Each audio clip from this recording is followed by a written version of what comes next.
أعوذ بالله من الشيطان الرجيم بسم الله الرحمن الرحيم وبه نستعين إنه خير ناصر ومعين ثم الصلاة والسلام والتحية والإكرام على سيدنا ومولانا وطبيب قلوبنا وشفيع ذنوبنا أبي القاسم محمد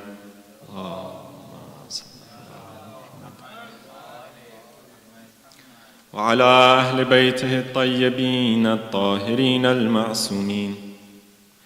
السلام عليك يا أبا عبد الله وعلى الأرواح التي حلت بفنائك. عليك مني سلام الله أبدا ما بقيت وبقي الليل والنهار، ولا جعله الله آخر العهد مني لزيارتكم.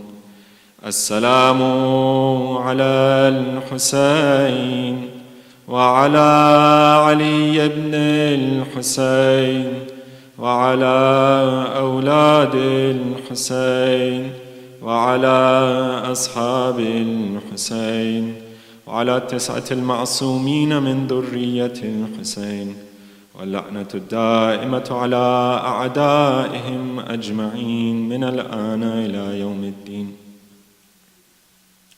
أما بعد، فقد قال الله الحكيم في محكم كتابه الكريم: بسم الله الرحمن الرحيم إنما وليكم الله ورسوله والذين آمنوا الذين يقيمون الصلاة ويؤتون الزكاة وهم راكعون ومن يتولى الله ورسوله والذين آمنوا فإن حزب الله هم الغالبون. صدق الله العلي العظيم. وصلوا على محمد وآله الطاهرين.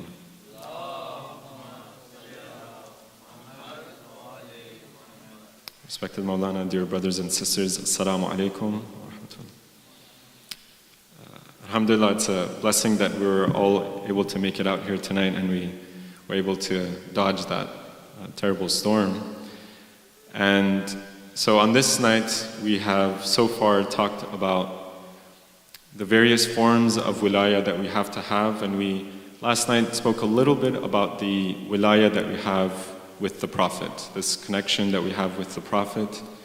And we spoke of it in terms of the love and the intimate connection we have with the Prophet in terms of mahabba, in terms of love, and in terms of mawadda. Not just love in terms of within our hearts, but love in action. And that's what mawadda really means. So you have one level of mahabba, which is just maybe a love that is general, and then there is another level, which is mawadda. And we talked about how important this connection is in our lives and how transformative it can be. So if we are going to try to learn the lessons that Islam gives us and become among those who are most pious and virtuous, the ones who God and His Prophet, through the Kitab, through the Quran, who God addresses in terms of His Quran, if we want to become those muttaqeen that Allah addresses, then we have to have this mahabba with the Prophet, and then and only then can we really become another human being. We can transform ourselves into another human being. And this is, I think, beautifully illustrated in a couplet. I've been reciting a few Persian poems, sharing them with you all. We have a few Persians among us, but hopefully they are a useful example. So that same famous poet, Sa'di, he mentions in a beautiful couplet: Ey morq sahar, ishq ze parvane biyamuz. Ey morq sahar, ishq ze parvane biyamuz. چون آن سوخته را جان شد و آواز نیامد. چون آن سوخته را جان شد و آواز نیامد. The poet says to the nightingale is this, sort of beautiful bird that symbolizes love. And of course, the nightingale is, he chirps a lot and he speaks a lot.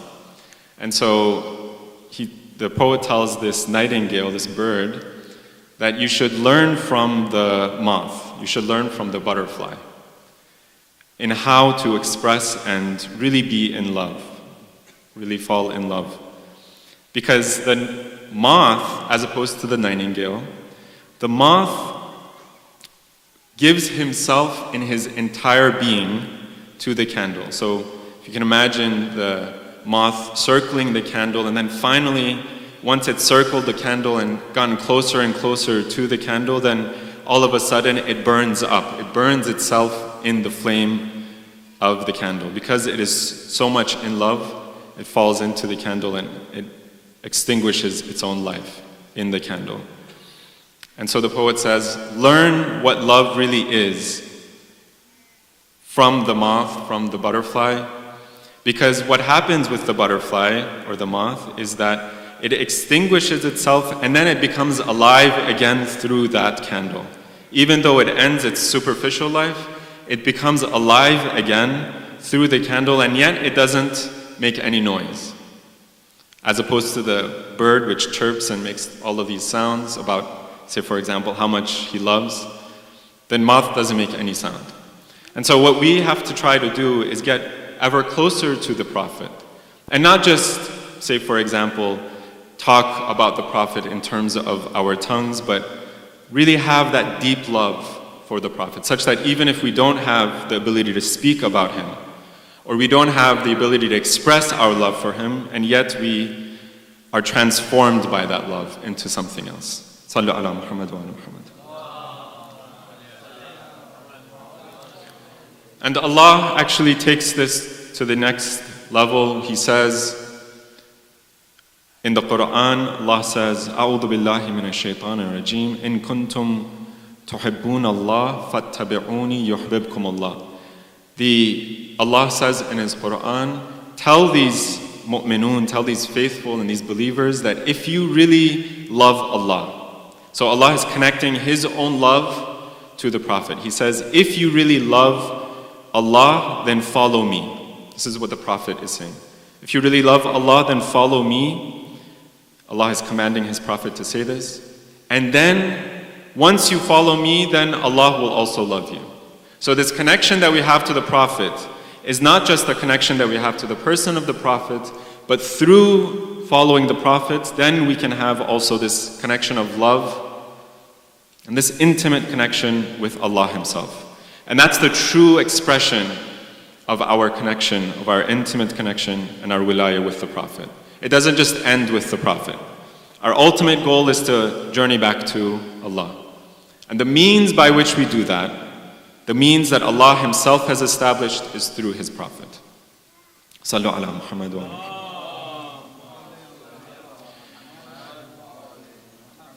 And time again, Allah explains His wilayah through the Prophet. So in this ayah of Surah Al-Ma'idah, ayah number 55 that I have been repeating night after night, Allah says, إِنَّمَا وَلِيُّكُمُ اللَّهُ وَرَسُولُهُ وَالَّذِينَ آمَنُوا.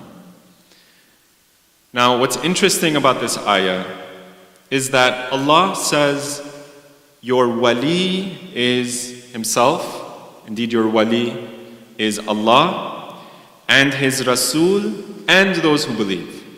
And then those who believe have these special characteristics. They establish prayer, and then they give zakat while they're in ruku'.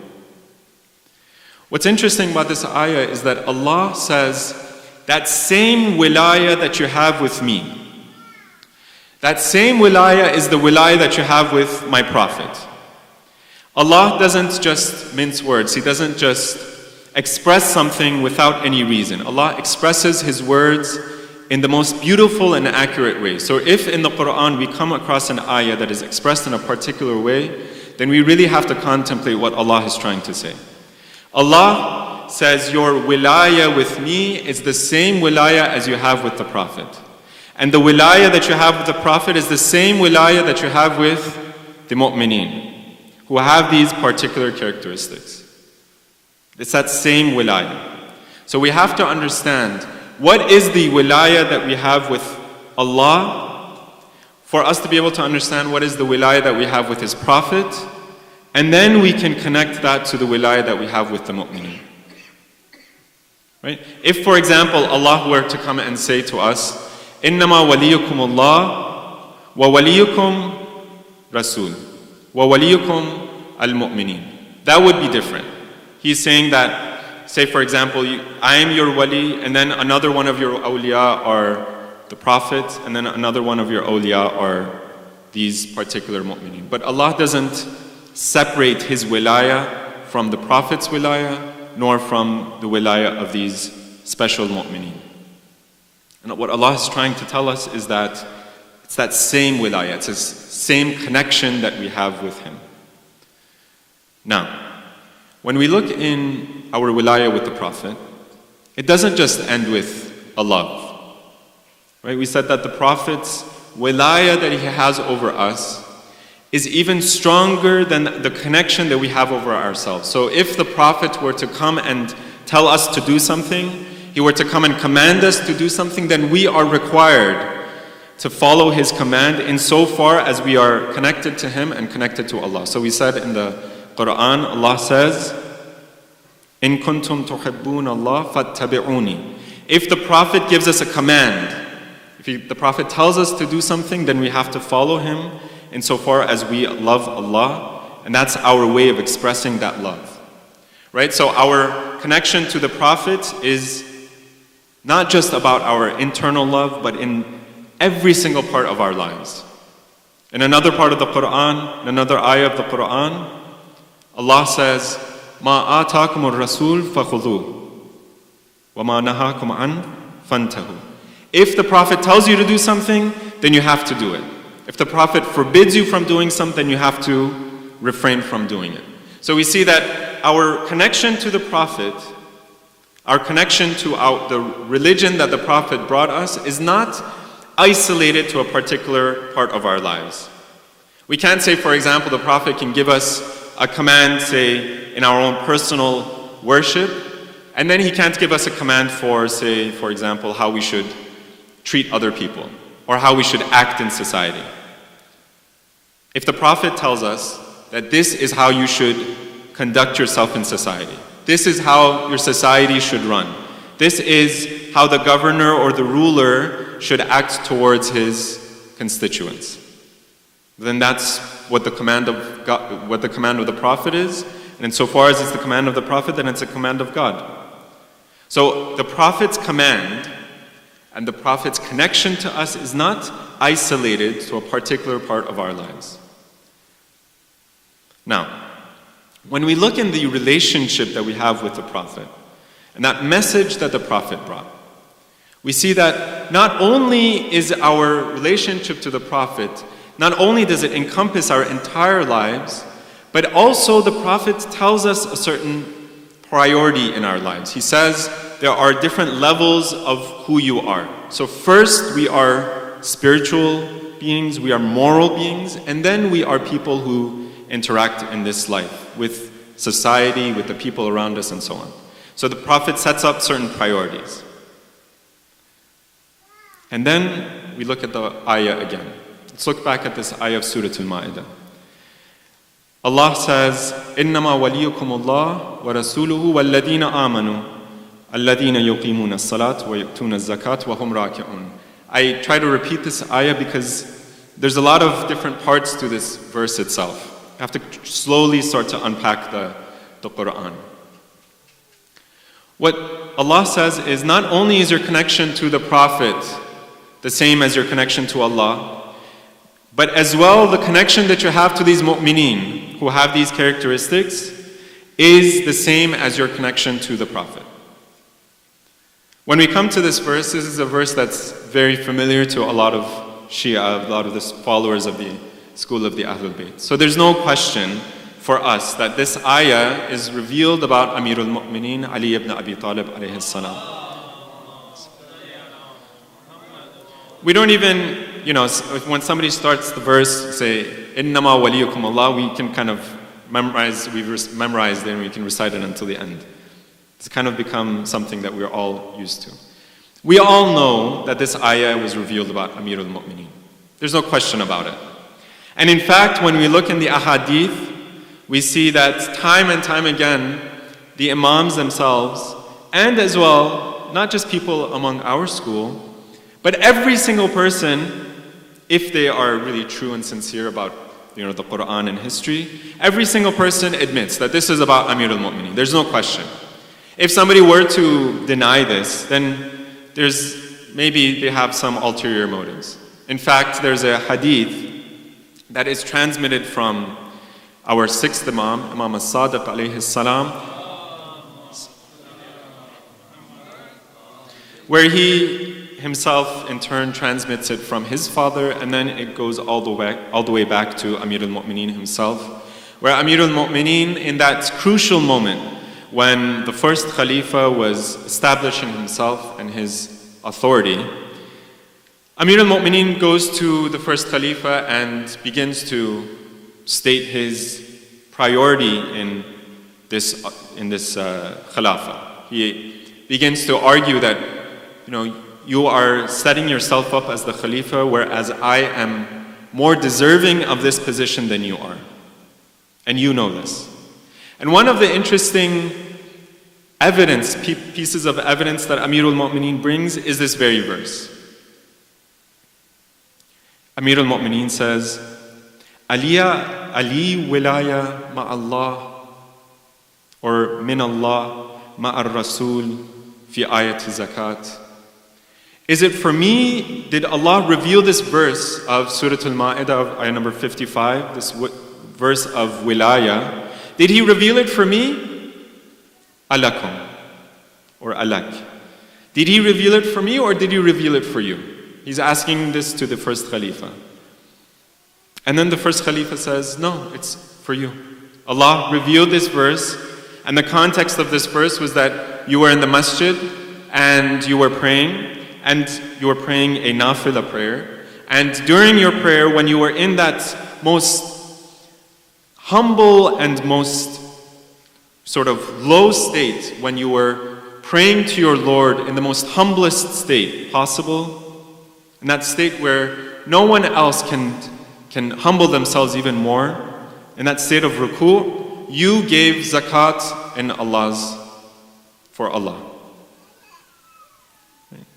So even the first Khalifa doesn't deny this verse. And if we look through Mufassirun, if we look through the tradition of Quranic tafsir, those Mufassirun who are really true and sincere, and they have some sort of sincerity in their heart, then they will express this, and they will say that this verse was revealed in this particular context.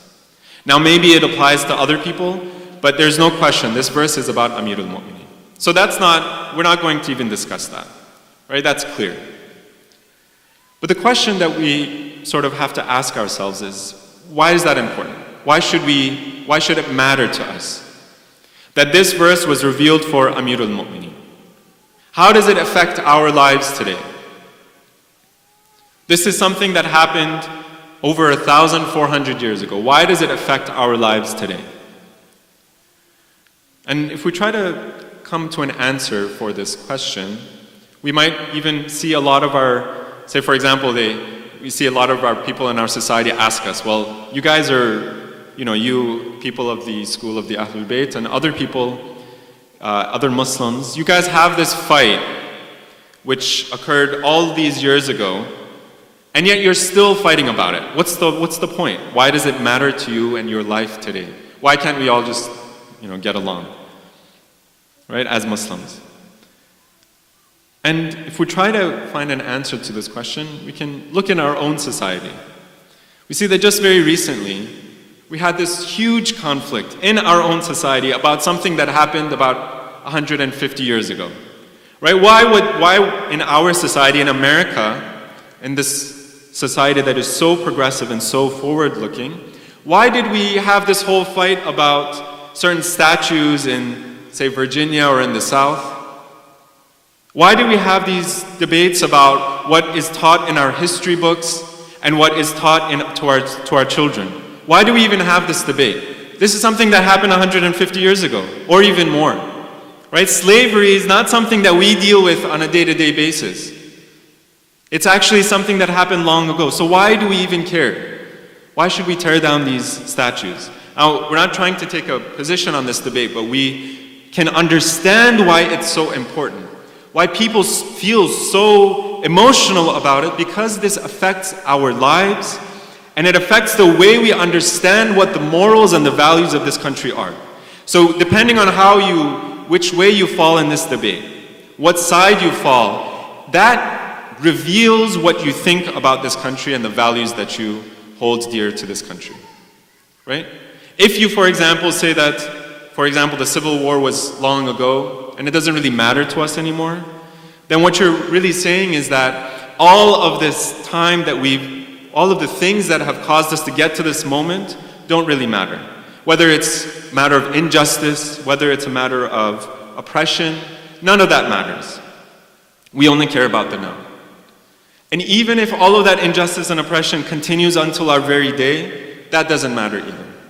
What the people who are starting this debate, what they're trying to say is that not only did this oppression happen long ago, but it continues to today, and it should inform how we view our society today. It should tell us not only where we came from, but how our society functions today. Right? So history matters a lot because it's how we view ourselves. History matters especially because, not just in terms of our society, but when we look and this is kind of like a very sort of mundane example, right?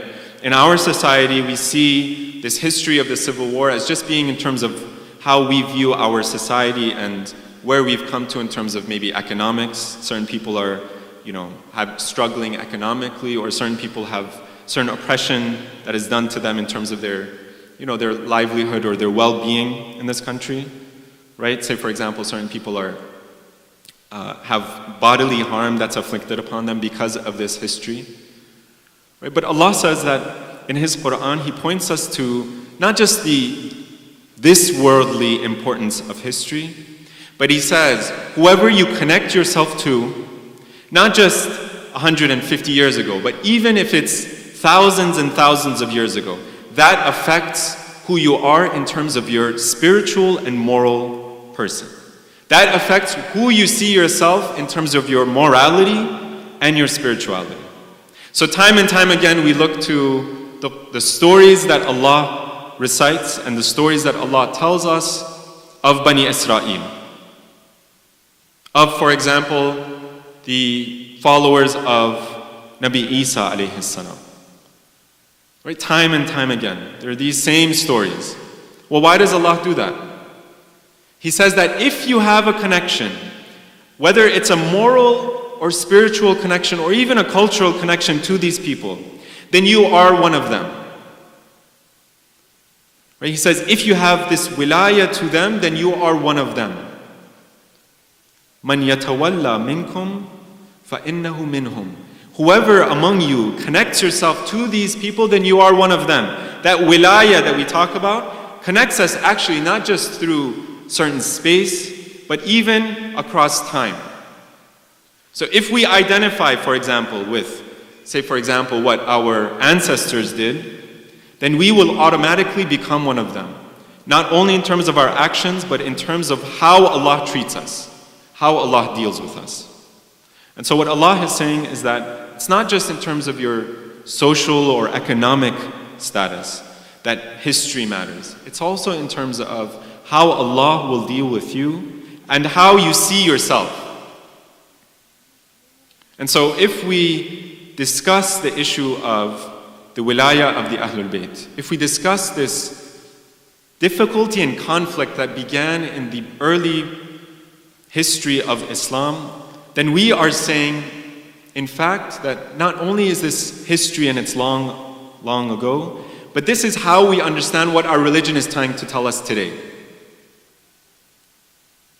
This is how we understand the message of the Prophet himself. Sallu ala Muhammad wa ala Muhammad.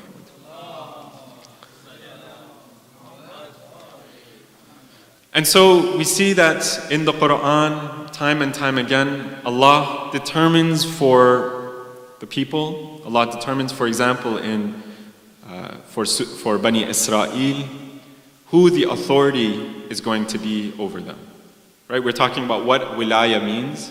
and what the wilayah of the Ahl Bayt means for us today. Allah in Surah Al-Qasas describes for us a story of Bani Israel. He tells us that there was, after Nabi Musa had passed, he had died, after Nabi Musa there was a prophet that came, and then Bani Israel, they were put in this very difficult situation that they were kicked out of the promised land and they were trying to return. And there was this other tribe that had taken over their land. And so they were trying to figure out a way to get back into their land and establish their authority over that land. And so they asked their prophet, the prophet of that time, to give them some sort of guidance. Who will be our ruler and our authority so that we can regain this, not only this confidence for ourselves, but as well return to our land.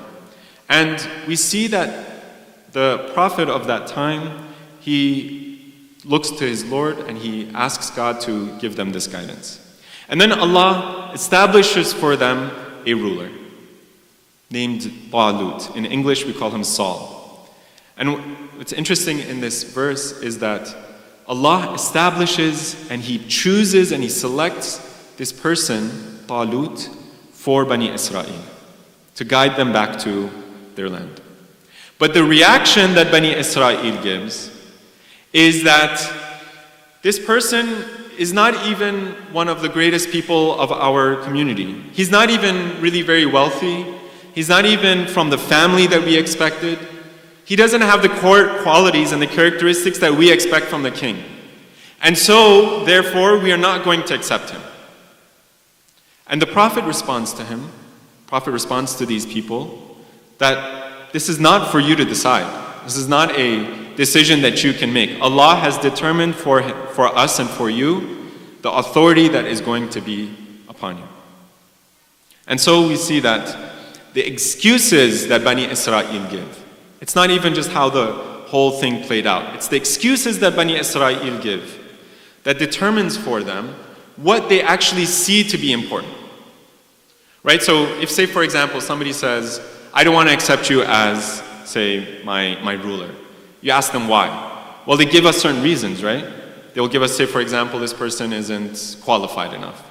This person doesn't have, say, the right training or so on and so forth. What Bani Israel say in response is that this person doesn't have Talut, this person called Saul. He doesn't have enough money and wealth. He's not from the right family. Right? It tells us why, what do they value in their life? What do they value in their community? It says they value certain things. Wealth, for example, and lineage. When we look at the history of Islam, the beginning history of Islam, we see some of the same excuses are given for Amir al-Mu'mineen, Ali ibn Abi Talib alayhi salam.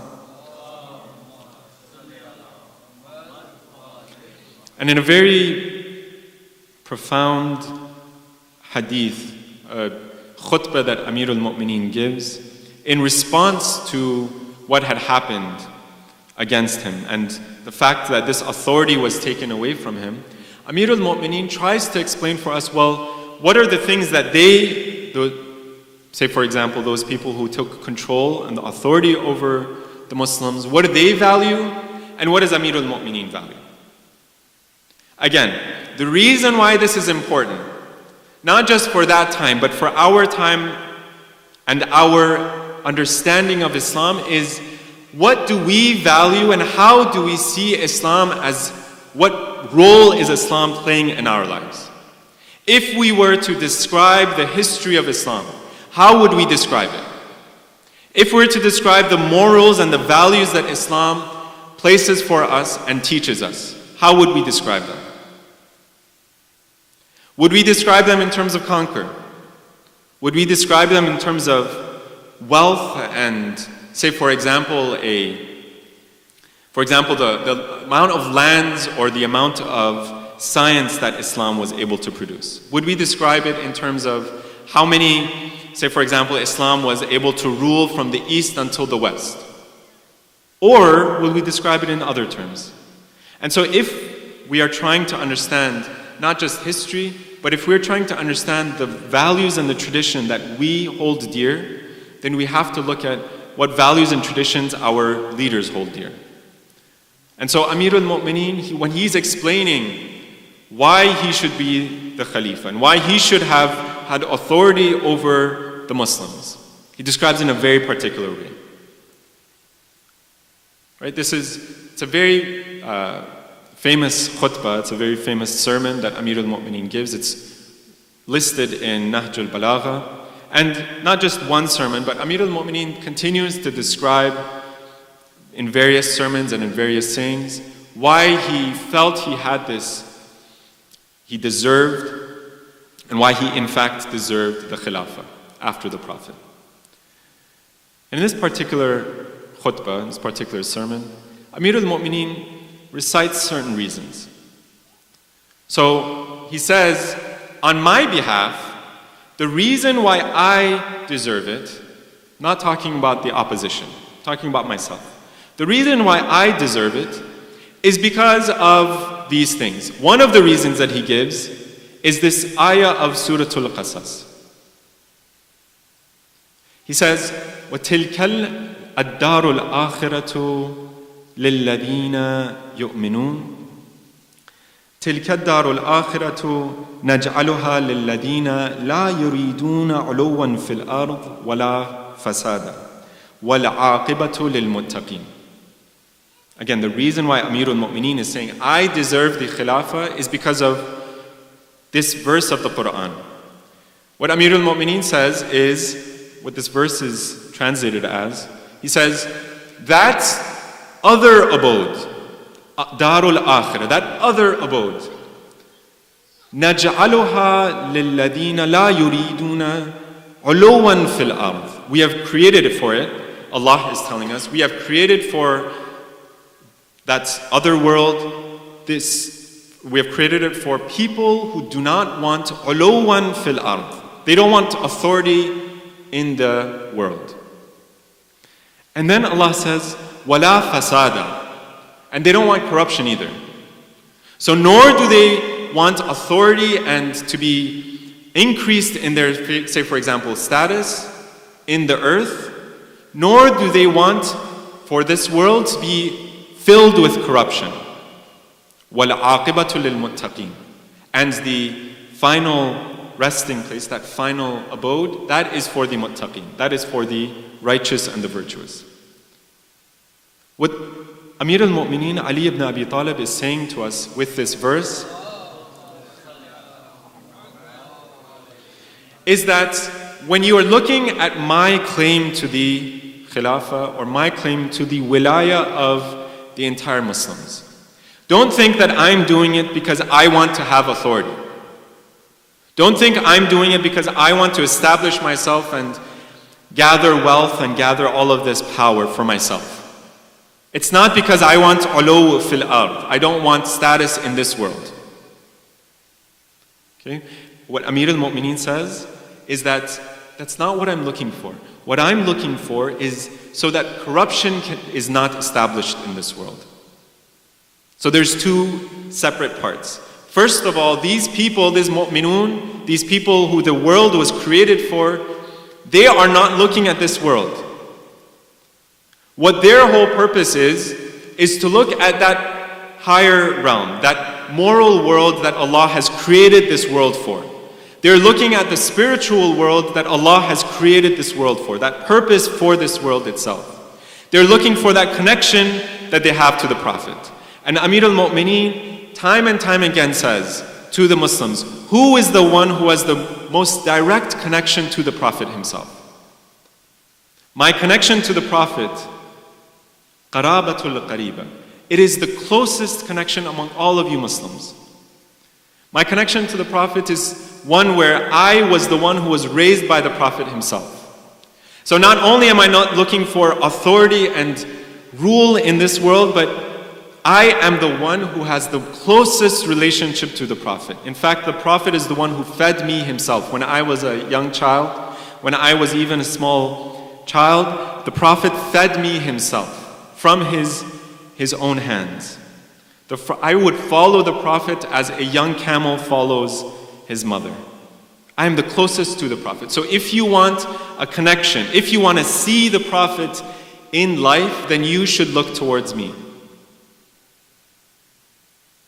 So not only is he not looking for authority in this world, but if you want the closest connection to the Prophet, then you have to look to Amir al-Mu'mineen. Now, the question then becomes, if Amir al-Mu'mineen doesn't want authority in this world, then why does he care about establishing himself? Why would he even care about this authority in the first place? Right? Why would he try to time and time again, after each one of the khulafa die, Amir al-Mu'mineen re-establishes and restates his claim? Why would he do this? Amir al-Mu'mineen explains this as well. He says, my authority and my wilaya is not, don't think that it's about this world. It's about something higher. So then we'll ask Amir al-Mu'mineen, Ali ibn Abi Talib, Sallu ala Muhammad wa ala Muhammad. Why would you even care then? So then, once you've made your claim once, then let it be. What Amir al-Mu'mineen responds to this is, he says, لولا حضور الحاضر وقيام الحجة بوجود الناصر وما أخذ الله على العلماء أن يقاروا على كذة ظالم ولا سقب مظلوم لألقيت حبلها على غاربها. He says, if it were not for the fact that all of these Muslims were coming towards me to make me accept this wilayah, accept this authority over themselves, if it were not for the fact that the state of the Muslims was in such a dire state, where they had forgotten that message of the Prophet, and they didn't even have a vision or a presence of the Prophet in their lives. They didn't even know what the Prophet, how the Prophet acted in his society. They had forgotten all of that. They had forgotten all the memory of the Prophet himself. Such that in this society that Amir al-Mu'mineen found himself in, after the death of the third Khalifa, he says, if it were not for the fact that Allah had established and had made an oath for the ulama, for the scholars among his community, that they cannot turn a blind eye to the oppression that is done to the oppressed, and the fact that the oppressors are filled and their bellies are full, and the oppressed have their bellies empty, then I would just leave this khilafah for those who want it.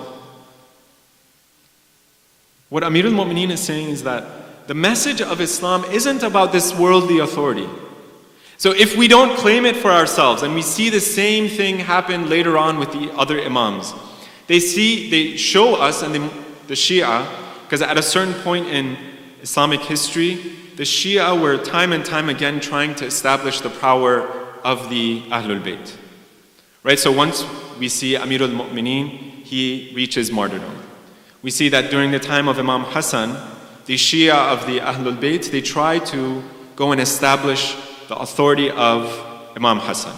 And then we see the same thing in Imam Hussein.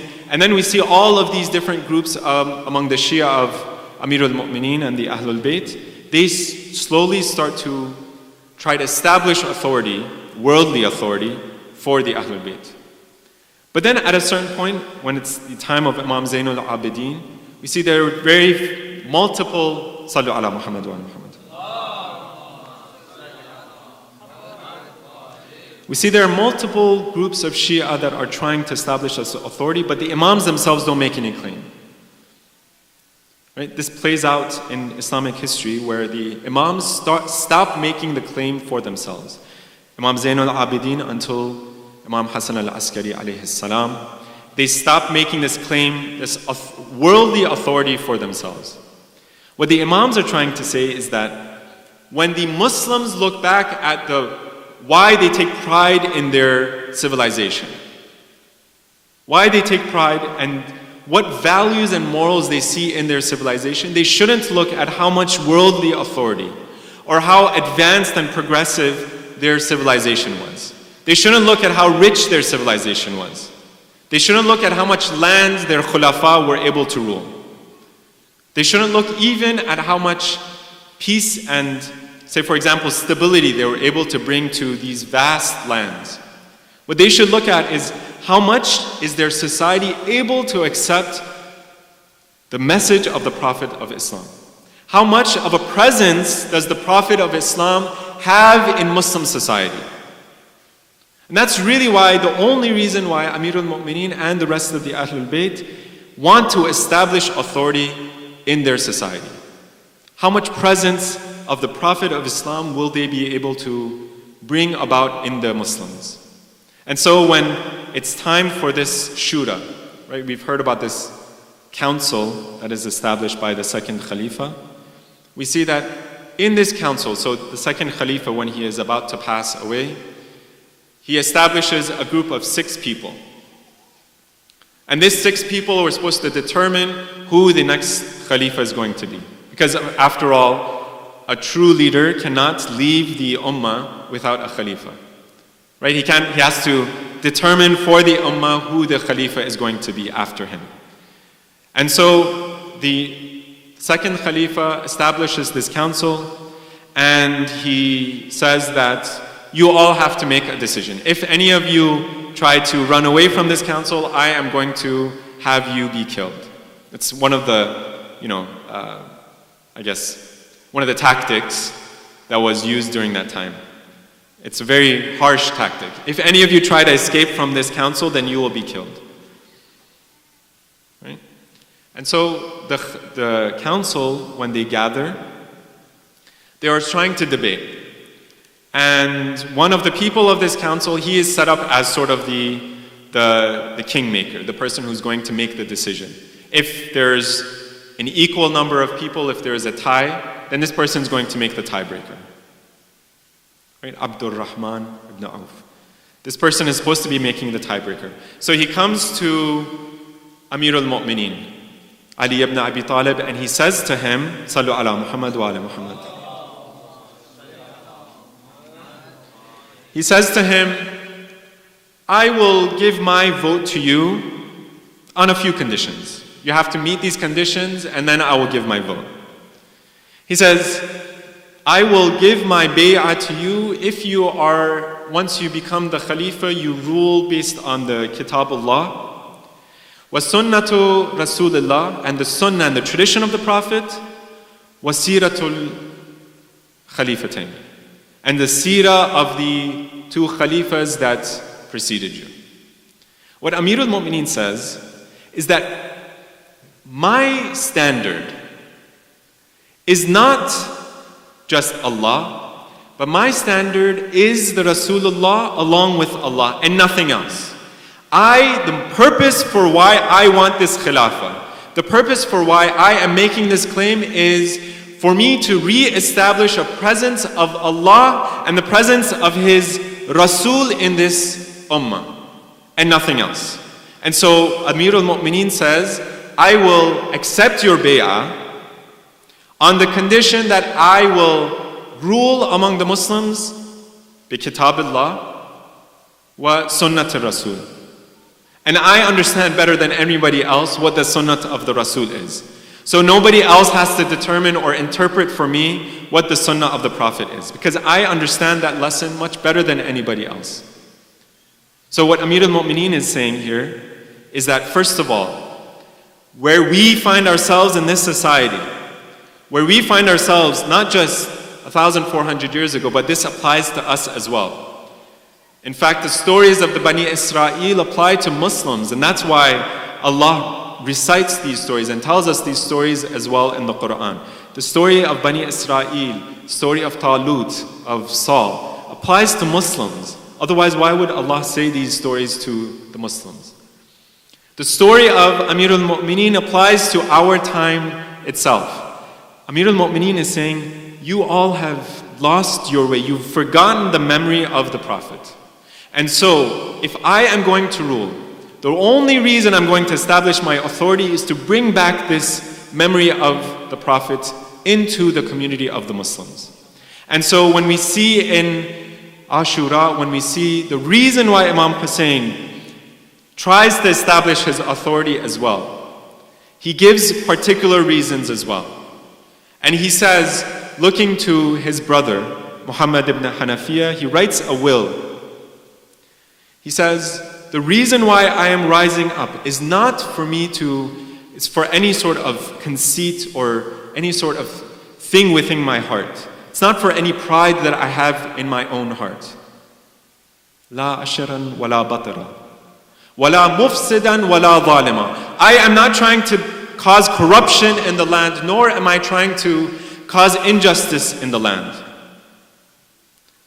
What I am trying to do is re-establish that memory of the Prophet.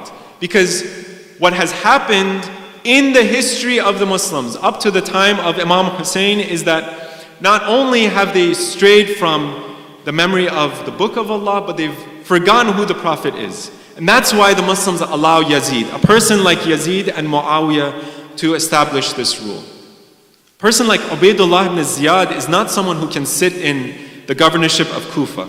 Kufa was a place where Amirul Mu'mineen established his own khilafah. Right? How far have we come as Muslims, Imam Hussein is saying, how far have we come as Muslims where Ubaydullah ibn Ziyad is on the governor's seat? You just have to look at their behavior. And that's why Imam Hussein, he takes his family to Karbala. He's trying to show what type of people these people are. What types of people Ubaydullah and Yazid are. Show their true face. And we see that on the day of Ashura, and as well the night before, Imam Hussein says to his companions, on the night before Ashura, Imam Hussein looks to his companions and he says, "O my companions, you all have really shown your true loyalty towards me up to this point. You have followed me all the way up to this point. And I've really, come to love all of you, and I have taken away any sort of obligation that you have towards me. So any sort of ahd or loyalty that you have with me, that's fine. That's in its own place. Take my family and take your own family members, take their hands and leave this place. Because all they want is they want to attack me. All they want is from me. They don't want anything from you." So Imam Hussein, the night before Ashura, he tells his companions, you can even turn off the lights. And you can take not only your family members, but also take my family members and go. Go whichever way you will find peace. Go whichever way you will find safety. And one after another, his companions rise up and they say, "Ya Imam Hussein, even if we were to die 1,000 deaths, even if we were to be killed in the worst possible way, we were to reach martyrdom in the worst possible way, we will be with you." And so Imam Hussein, it is reported, he tells one and one to his companions how they will die on the next day. And he looks to each one of his companions and each one of his family members. He looks to Abbas. He looks to Ali al-Akbar. He says, "Ya Abbas, your hands are going to be cut off. And you are going to be struck down while you are going to be getting water for the camp." And he looks to Ali al-Akbar and he says, "Ya Ali, you are going to be killed in such a terrible way. You are going to reach martyrdom in such a terrible way that your body is going to be cut into pieces." And one after another, Imam Hussein looks to his companions and looks to his family members and tells them about their death. And Imam Hussein, yet he sees that there is a young child among them. And he is waiting to hear his own name. Qasim was just a young child at that moment. He was just a young man. And he is waiting to hear his name. And finally, when Imam Hussein is done speaking to each one of his companions, Qasim stands up and he says, "Ya Imam Hussein, oh my uncle, oh my beloved uncle, you have mentioned how each one of your companions and each one of your family members are going to reach martyrdom. What about me? Am I not going to reach that martyrdom in your path? Am I not going to be allowed to sacrifice myself for you, Ya Imam Hussein? And Imam Hussein turns to Qasim and he says, Qasim, how do you find death? How is death in your eyes?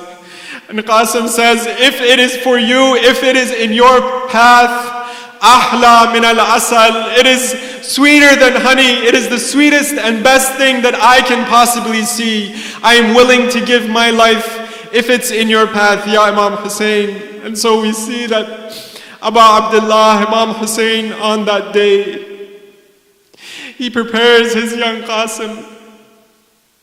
Before that point, before Imam Hussein is willing to let him go, Imam Hussein time and time again refuses Qasim.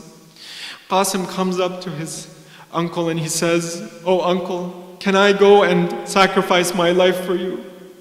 Imam Hussein tries to give one excuse after another. He says, "Ya Qasim, who's going to be that final symbol of my brother? Oh Qasim, you are that final remnant, that final memory that I have of my brother. If you go, how will I remember my brother? How will I remember Imam Hassan?" And Qasim, time and time again, comes back to the Imam. Finally, the Imam gives him permission to go into the battlefield. And Imam Hussein, it is said, tries to fit some sort of armor onto the body of Qasim, but he was so small that no armor would fit him. And so Imam Hussein wraps his own turban around the head of Qasim so that he can fit his helmet on his head. And his body is so small that no armor can fit him. And Imam Hussein, finally when he is ready, Imam Hussein sends Qasim off into the battlefield. And he fights a brave fight. He kills many men. And one of the enemy soldiers looks to this young boy. And he says, "Who is this young man? Who is this young boy that has come into the field?"